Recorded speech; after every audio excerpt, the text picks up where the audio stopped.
నారాయణపేట జిల్లాలోని 13 పోలీస్ స్టేషన్లో గత ఏడాది కంటే ఈ ఏడాది క్రైమ్ రేట్ తగ్గిందని ఎస్పీ వినీత్ మీడియాకు తెలిపారు. ఎస్పీ కాన్ఫరెన్స్ హాలులో వార్షిక క్రైమ్ వివరాలు విలేకరుల సమావేశంలో వెల్లడించారు. 2024లో నమోదైన కేసుల కంటే 2025లో కేసుల శాతం తగ్గిందని చెప్పారు.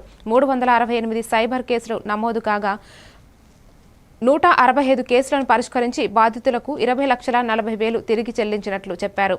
లోక్ అదాలత్ ద్వారా వివిధ రకాలైన 12,850 కేసులు పరిష్కారం అయ్యాయని చెప్పారు.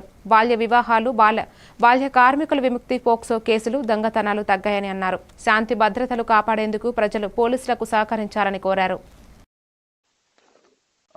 మనం నారాయణపేట జిల్లా పోలీస్ యాన్యువల్ ప్రెస్ మీట్ కి అందరికీ స్వాగతం.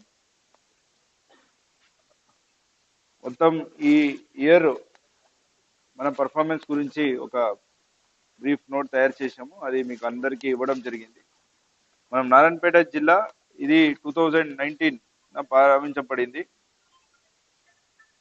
ఇది నారాయణపేట జిల్లాలో 13 మండలాలు ఉన్నాయి,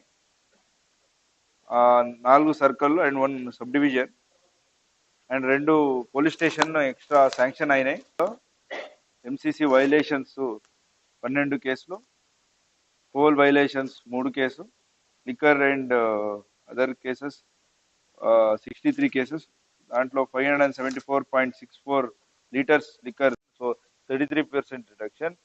attempt to murder 14 last year, this year 11, so 25% reduction. మనం 1215 అవగాహన కార్యక్రమాలు విద్యా సంస్థల్లో, ప్రభుత్వ ఆఫీసులలో, అలాగే గ్రామాల్లో నిర్వహించడం జరిగింది. షీ టీం బృందాలు జిల్లాలోని విద్యా సంస్థల్లోని, ప్రభుత్వ ఆఫీసులలో, గ్రామాలలో మహిళా రక్షణ మరియు ఈవ్ టీజింగ్ గురించి 176